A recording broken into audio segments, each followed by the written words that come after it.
Welcome to today's recording. Let's hop right into the intro.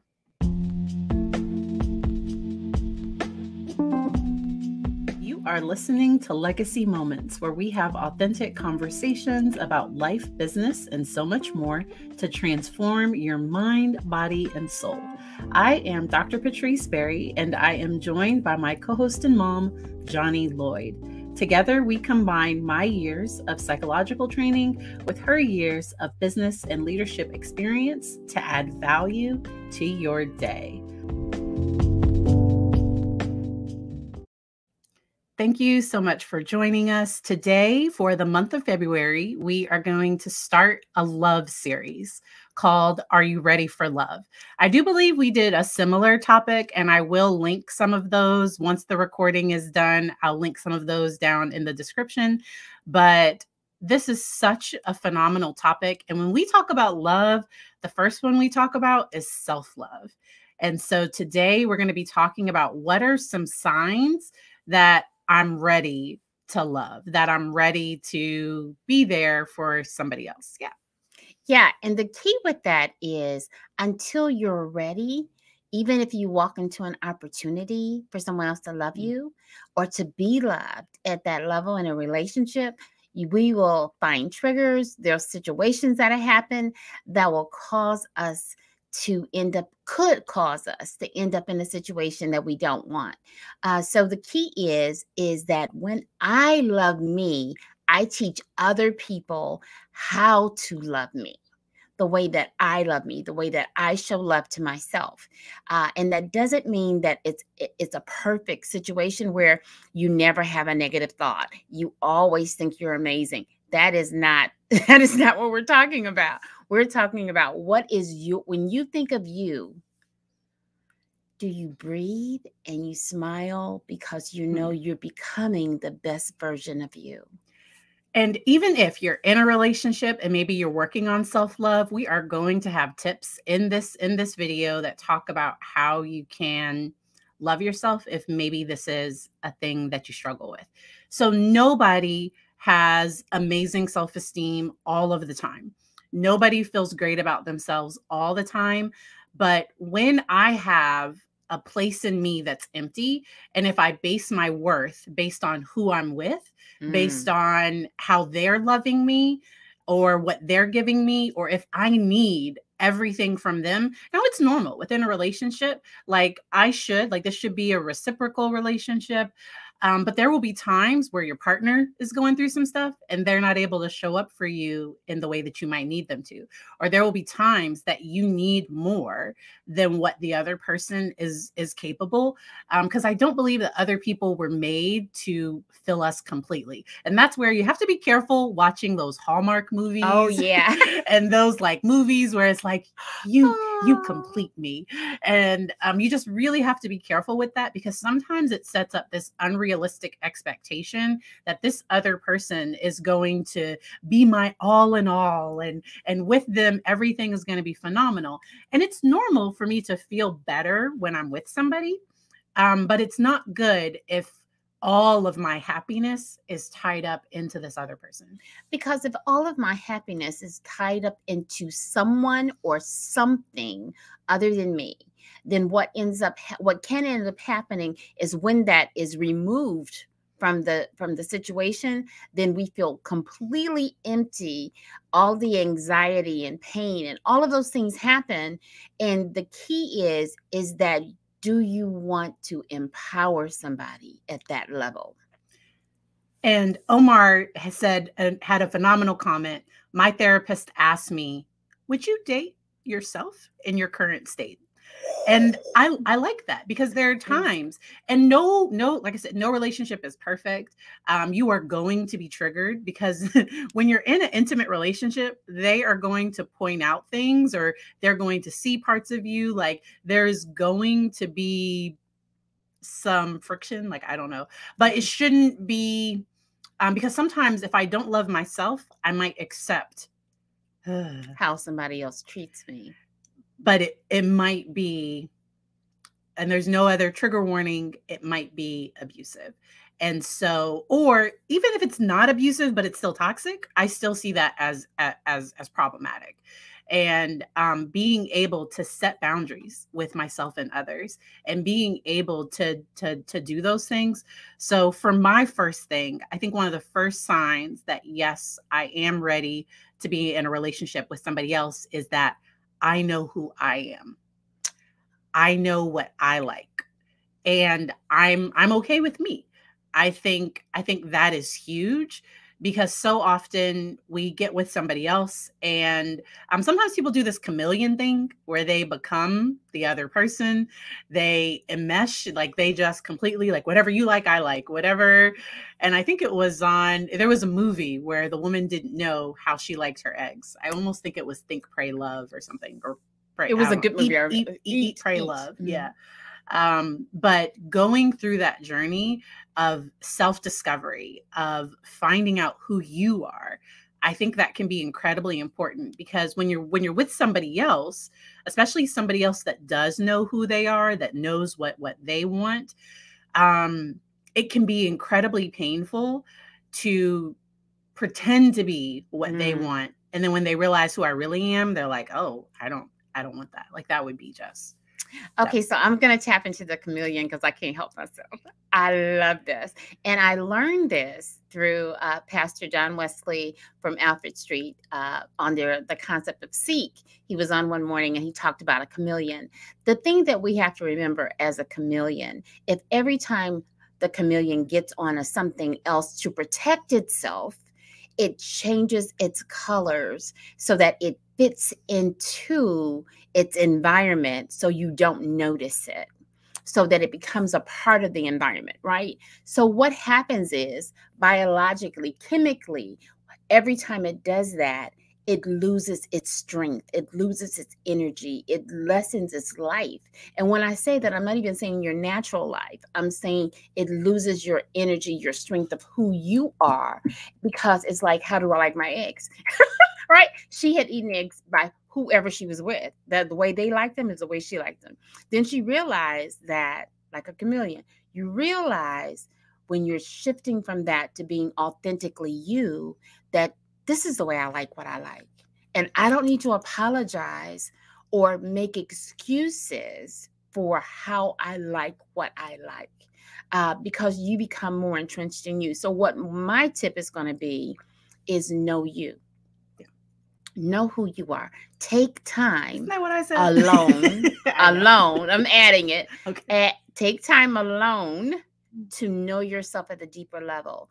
Be able to spend quality time with yourself. So I'm adding to what Patrice said, because she did say that.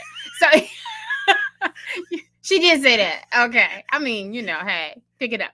So anyway, but you're saying on a deep, because I was kind of talking level. about at a just, you're talking about on a deeper level. Be able to stay with yourself. Some people can't stay by themselves. You always need company. Be able to sit down and enjoy you, because when you can enjoy you, you know what that feels like. And then when you're with someone else and you don't feel that positive energy, then you say something is a disconnect. So you'll be able to identify more readily that this may not be a good fit. And somebody said that they started experiencing friction within their relationships when they started setting boundaries and doing the things that they liked. And within a relationship, and this could be friendship, this could be any type of relationship, there are going to be times that we might not want to do the same things. And there, where it's like, so my partner likes to golf. And I don't have the patience for it. Like, it's just, I would probably enjoy Topgolf, but we just went to a driving range, and I think I lasted like 30 minutes, and then I was like, okay, I'm gonna go play on my phone. and he enjoyed. Like, I wasn't sitting there looking at him like, all right, are you ready yet? Like it's time. Like, I just went and I enjoyed myself. I enjoyed watching other people, but it just wasn't my thing.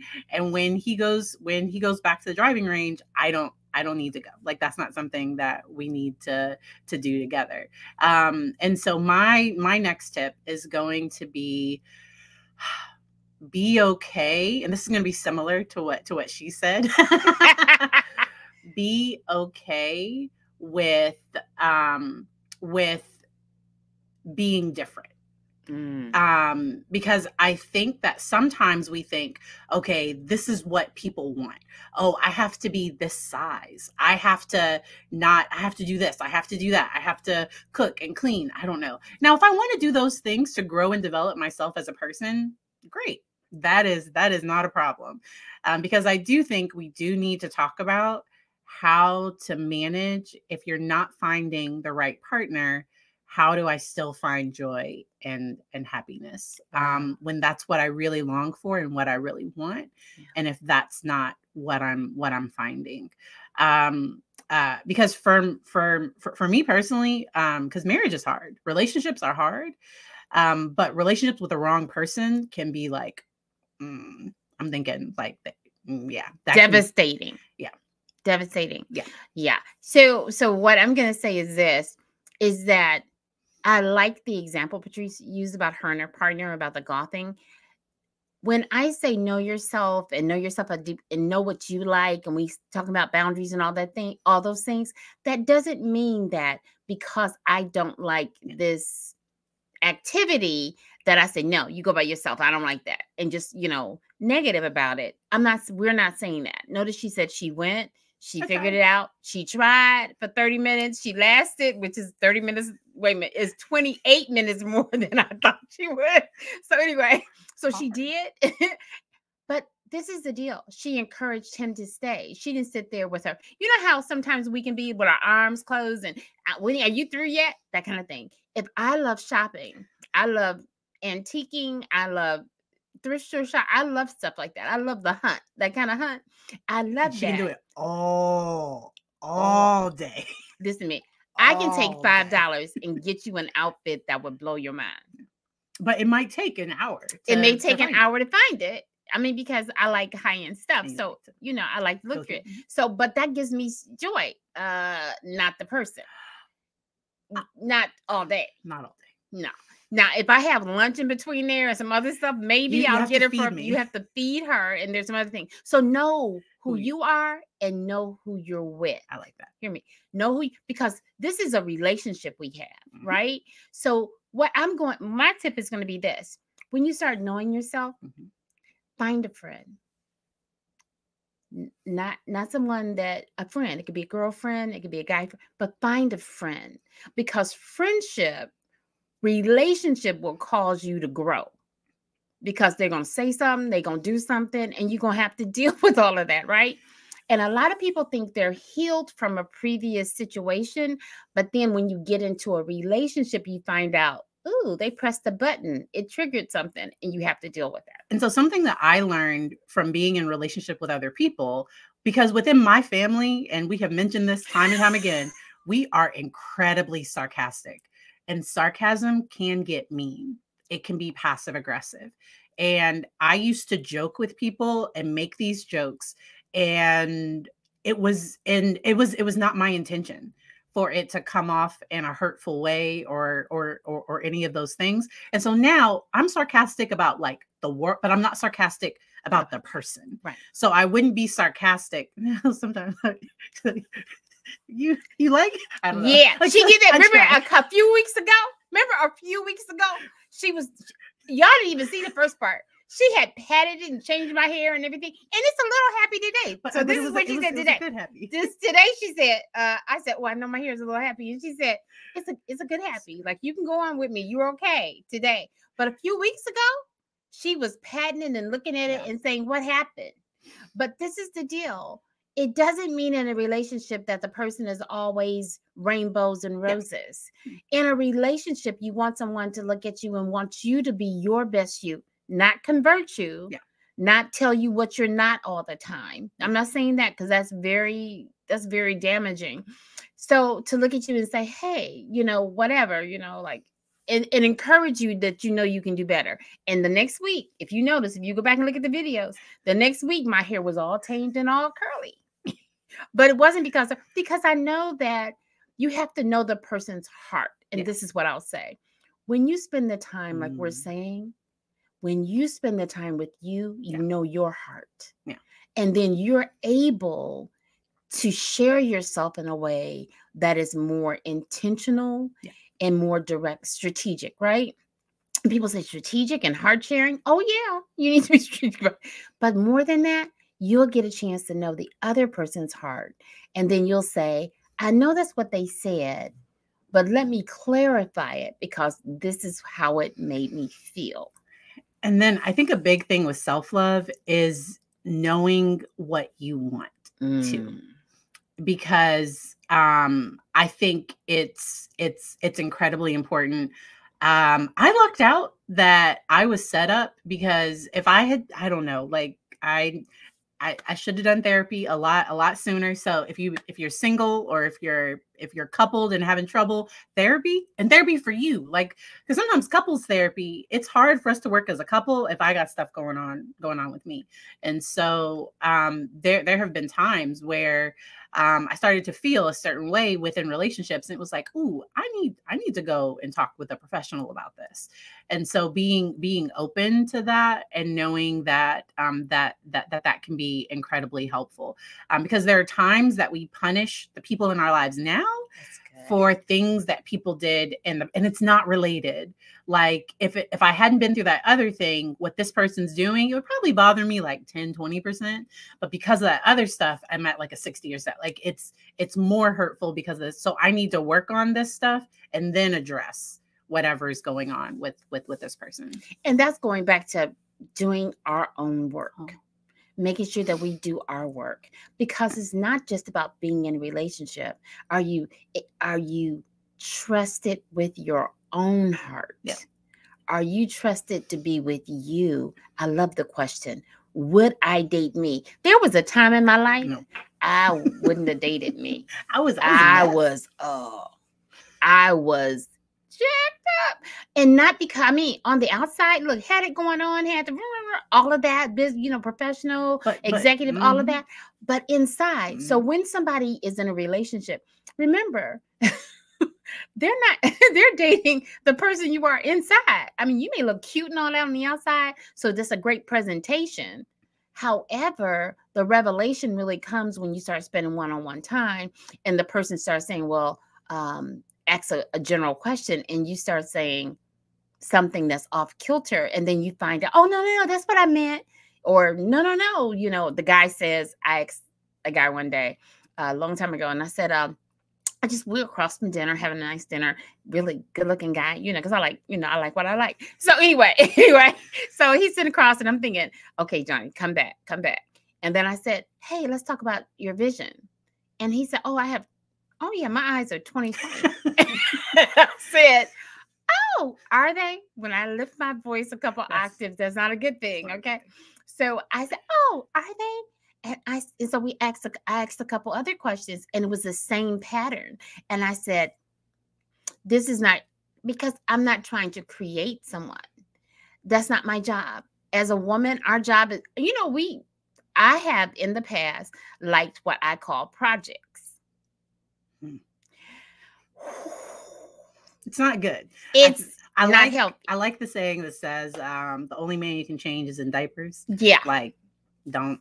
And the only woman you can change, the only person you can change is in diapers. Because I think it's up to that individual person, because within my relationships, I've decided, ooh, I need to work on this. And I've changed, but it wasn't for the other person. Like it wasn't, but it was because it was a natural growth process. And I also think, be kind to yourself. Ooh. Because if you're really critical of others, you're probably critical of yourself. And you're trying to fix everybody else and be all up in everybody else's business, but like take a look inside. And because sometimes it's easier to kind of point out what's going on in other people. And in my experience, that's often coming from a very hurt place, a very critical place. Yeah. So after you go and you get help, individual help, then you can come out and you'll find out more of who you are. Now, one of the things I recommend people do, get this book if you haven't done this. Do the 5 love languages. And the reason I'm saying that is that I have been in years and another lifetime ago, y'all. I was in a relationship, and the thing I couldn't tell him was how to love me, because I didn't know. I didn't know what he was giving me, his type of love, the way that he expressed love, but I didn't know what I needed. So finding that in the 5 love languages, finding what your love language is some of the self love that you need to do for you, because then you can say, oh, this is why I do this. This is what I need. So her recommendation was five love languages. A book that I will recommend is called Attached, because figuring out my attachment style. Because often within relationships, when conflict happens, so for me, when conflict happens, I like to kind of step away and get myself together and then come back. But there are other people that in the midst of conflict, they're like, no, we have to talk about it now. And then there's a lot of variation with that.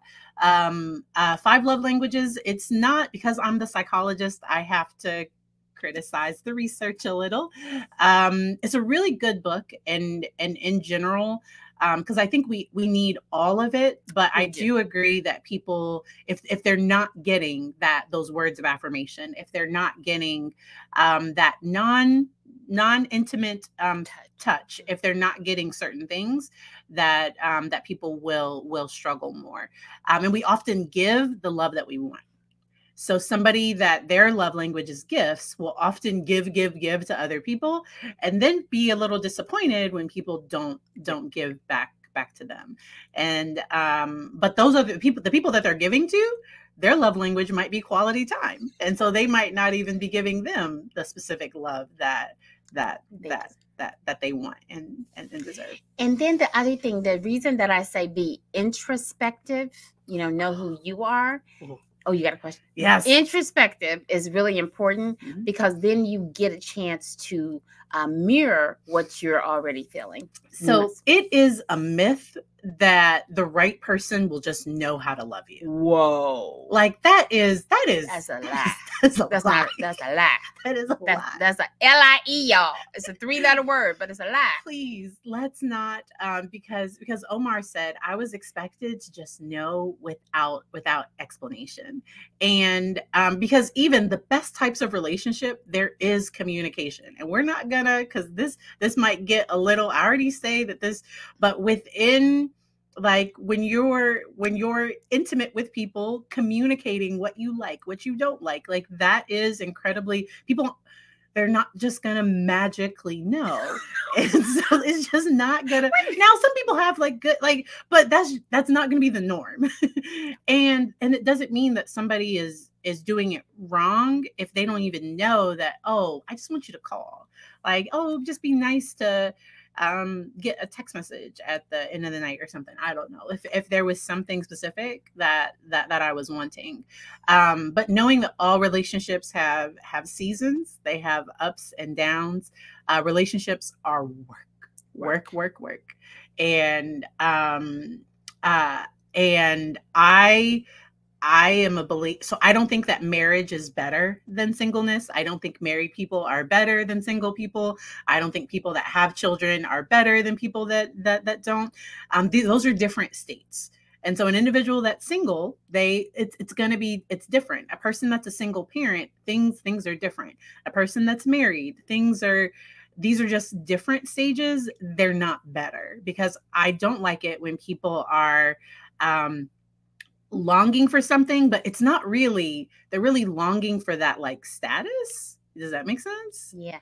I mean, I understand what you're saying. Yeah. And the thing about it is, we in our communities, marriage is hard, but go ahead. In our communities, we have made marriage this golden ring thing, and the thing about it is sometimes as young children, we have women, girls have fantasized on being princesses and all of that stuff. So we're looking for moms and all of that. Little boys, they didn't grow up trying to be no prince. No prince. And then this is why I tell people, I say, you want a knight in shining armor. you do realize that somebody has to clean all the armor And and pick up the crap from the horse, right? I mean, there's some dynamics. You know what I'm saying? So what I'm saying is that neither one is perfect. The thing is the healthier you are yes. going into any relationship, the better the relationship could be, because there's two people in a relationship. Remember, we already talked about you can't change nobody except if they're in diapers. So there's two people in a relationship, and everybody has an act of their own will.